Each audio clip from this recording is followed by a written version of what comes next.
I am just going to share probably about 12 slides this afternoon about what we're seeing in the last quarter and the picture across Norfolk. As we said in some of our social media posts, the spoiler alert is not great, but actually the work being done to support people is really incredible. So hopefully there's some upside to some of the data that we're going to show today. Ruth, just give me a thumbs up, say if you can see that, because you're the one that's showing on my screen. Thank you very much. Fantastic. First screen is really a promo on the impact report for our service, which is now available on the website. So it's a really good summary of last year. And lots of numbers and stories and updates from around different parts of Norfolk as well. So if you go to NCAB or UK and go to the About Us drop down, you'll be able to see how to download it. And it's a huge document with lots of really rich information in there. So I encourage everybody to look at that. And thanks to Isla for pulling it all together. It was a mammoth task. What we've tended to talk about in the spotlights is really the last 3 months, but I thought it would be useful to look at long-term trends.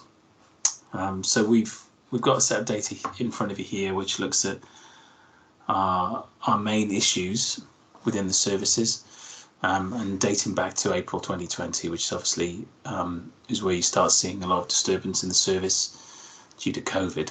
And there's a few key points to make from that data. First of all, towards the right side, the most alarming concern is the growth of that light blue line, which is debt.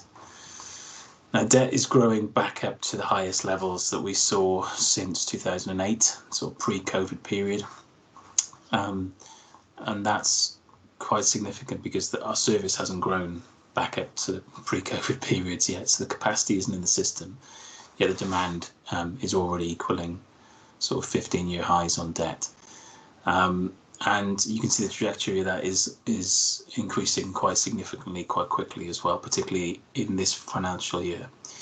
Our really quite amazing debt team have written off an awful lot of debt for clients across Norfolk. Last year was over £1 million, and that was more than probably the whole period preceding it on the chart that you're looking at. But I think we're looking at a further increase in that area, and one of the reasons for that is because we're seeing more and more people coming off mortgage deals and hitting very high rates in comparison to what they've enjoyed for a fixed term period in the last 3 to 5 years. And that's going to increase more and more people coming off those special deals actually going into Christmas. The other numbers that you're looking at there, particularly the orange line, which is we split out benefits into universal credit, which is orange, and the dark blue line, which is all the other benefits that people can draw on and tax credits. So the orange line, universal credit, was very high through the start of COVID and through the first year and a half because we had a single team doing it. That number dropped down towards the end of 2021, 2022 because we had less resource working on it, but you can see the numbers is risen back up again. And actually, the two benefits lines together are about a third of our work at the moment, and they're increasing. So because of the debt, people are looking for ways of trying to fund their household budgets, and more being driven into PIP assessments and benefits checks and a range of different support to make sure that they can find the money to pay the bills each week. And the last one to draw attention to, obviously, because there's an awful lot of noise towards the bottom of the chart, which we're happy to pull out if anybody's interested in looking at specific issues. But the only other clear and quite concerning area in there is the green line, which is utilities, which is mostly made up of energy. So you can see a spike towards the end of last calendar year, but that number is still significant. And you'll see some of the reports, some slides later on that show actually it's still growing year on year. And you can see where it used to be. So it didn't used to be a particular major area. It was really wrapped around consumer issues back even at the start of COVID, definitely pre-COVID. But it's become a standout issue, driving that debt figure up as well. And this is the client profile, the people that are facing those issues this year. So this is really only looking at the last 7 or so months. You can see that, and this isn't unusual across different parts of Norfolk either, but the gender split is quite dramatically towards female. There's only 46% there disabled long-term health, but actually if we look at specific districts, that can go much, much higher. And we'll show you some of the cost of living issues data in a minute, and frequently that's 65% of our clients are facing cost of living issues, are disabled or have long-term health conditions. And we're also increasingly seeing people of colour, that proportion of our client population increasing, and there's now around 6%, which is highest period it's been in the last 2 years for us. I wanted to pull this data out because we've mentioned it a few times briefly in the past, but it's really important, and there's a trend at play here as well. So this table summarizes the indices of multiple deprivation. Every part of the country, every sub-ward area, it's almost postcode level almost, is classified with a number on the deprivation scale, 1 being the highest level of deprivation and 10 being the lowest level of deprivation. And what we're noticing at the moment is the number of people coming to us from the higher band of deprivation, 1 to 5, is growing quite considerably. So if we reported this sheet, I think probably this time last year, it would have been around 65%. So a significant shift in the number of people coming from those higher levels of deprivation. Now, you may think that's normal from a Citizens Advice charity perspective, but we can see the data across East of England, and we're currently one of 34 charities delivering the service across East of England, and we're 5th highest in terms of the number of clients coming from that higher level IMDb, which is not necessarily representative of our population or the deprivation they face. It's really about making sure that we try and deliver our services to the people that need them the most.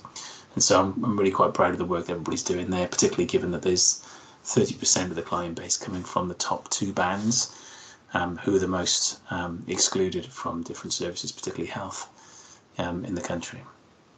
And the second point I just made there, we're the second highest in the region for our work with band 1 areas. But actually, when we look at our peer charity that's delivering that, we deliver 5 times the number of clients. So they're a smaller charity, doing great work, I'm sure, but actually we've probably got more individual clients coming from those bands than anyone in the East of England. And while the issues that we're seeing are very alarming and concerning, it is really rewarding to know that we're putting our resources where they can have the most impact, and our advisors are helping the people that need them the most. This is a set of data that we haven't shown before. Hopefully it proves of interest, particularly to colleagues, because what we're looking at here is our client profile this year compared to the census of 2021. So you can see the 4 boxes. I've tried to highlight what I think are notable points. Basically, anybody between 25 to 64 are more likely to come to us than the statistical distribution of population in Norfolk. Equally, our client is more likely to be facing long-term health conditions by quite a large power, because as you can see, only 8% of the population registered that way in 2021, but almost half of our clients are facing some kind of long-term health condition. And the number of females coming through to us as well is much, much higher than the average across the county in terms of population. And actually, as I say, in terms of cost of living, it could be 64, 65% in some parts of Norfolk, which is significantly higher than the census data. And lastly, the number around people of colour is relatively low, but actually the proportion is significant. And that proportion is increasing in terms of our client profile, which again is good because it means we're making sure the service is as accessible as we can make it, and we're bringing more and more people into the service. They're not feeling excluded. However, also when you look at what they're facing, you realise that they're more vulnerable and potentially more deprived in some issue areas than others. Cost of living issue review, we often report these figures and they don't seem to change very much, unfortunately. In the top left, you see the top 5 issues that Norfolk is facing in the last quarter compared to the same quarter last year. The only positive point to note is that we're down 12% in terms of energy demand, which is the first dip that we've seen. However, the need for charitable donation, for food parcels, for bursaries, for benefits in the face of debt issues is only growing and is significant. And in terms of the 2 lower charts, we continue to see growth, although slightly lower level growth now in the energy side compared to last year. So the green line is this year's level of issues that we've tracked, and blue is last year. You can still see there's a significant growth on that. They are suggesting they're going to start meeting towards the end of the year, which is good, because actually 2 months ago it looked like it was accelerating. Whereas charitable support across the county is starting to accelerate and to diverge from last year's figures. Those aren't service-led, so it's not as though we put more people in to help in these areas. This is directly related to demand across the county. And where we look at specific areas of deprivation and certain wards, those numbers are very alarming. So this is just the county average. In the top right, I include a chart that was released from Citizens Advice earlier today, which I think is worth reading as a subset of the data for energy. The cumulative number of people we've seen who are unable to top up their prepayment meters, the acceleration of that figure, and what that means for people going into winter is alarming. So this is a summary of where we are across the county, and I think it's probably one of the last cost of living issues slides. What you're seeing there is the growth in the last quarter compared to the quarter last year around cost of living issues by district. And while it was a relatively low number in South Norfolk, you can see where that county average of 22% comes, because Great Yarmouth and Norwich are facing significant increases in the last 12 weeks. So we are still piling in new resource, new advisors into Norwich, Great Yarmouth and West Norfolk as far as we can. You can see the growth is really outstripping demand though. So we as a charity struggle to meet that demand. We failed to meet the demand, and I wouldn't want to name other peer charities, but everybody's reporting long wait times of months and months, or the inability to keep phone lines or email systems open. Last slide then on the data for us today. It's really to note the data that we're seeing provided by Joseph Rowntree, but sourced from The Guardian there. The growth of people living in destitution, particularly children, going up from 400,000 to 1 million people in the space of 5 years, is a long-term generational threat that we have, and there's nothing to suggest that that's not being replicated at a local level as well as at a national level. And we play that back in line with points that we made at our recent AGM last week, which is that we're at the moment seeing a 15% increase in activities per client that we undertake. We do certain jobs, we fill forms, we make phone calls, we provide advice and information, we help people prepare for different activities. So those sorts of activities have increased by 15% year on year. And that's happened partly because of the complexity of the cases, but actually it's more about the urgency of the cases that we're seeing and the severity of the situation faced by the client and the amount of support that's required in each case. That's matched with about a 14% increase so far this year in terms of the clients that we're seeing compared to last year. That is an extraordinary statement, huge increase. Whether we land at 14% over the year's increase is another thing. We know we'll see some dips at Christmas, but it's a fantastic statement in terms of the work that volunteers and staff are doing across Norfolk today.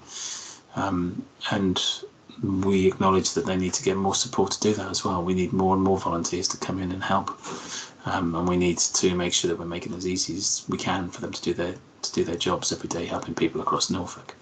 Because unfortunately, we see growth of debt issues, and debt is a symptom of many things, but will require an awful lot of help to resolve, because the people on the left-hand side facing debt will take years to resolve it, and in terms of children, probably will face adverse childhood experience and long-term effects on the way that they grow up and their health as a result of it. So it's unlikely that demand will go away. It's unlikely that the service is not going to be needed in the long term. And unfortunately, that's the summary of what we're seeing in Norfolk at the moment. But thanks to my colleagues, fantastic data, first of all, because they're collecting this on a daily basis by tapping it into our system every minute of the day. But also to their commitment and desire to try and help people in their local communities across Norfolk. So thank you to them for everything they're doing. There's a bad picture of me and a nice one of Rosie if anybody needs to contact us. So please do. We'll stop the recording there, but if we've got any questions, then we can take them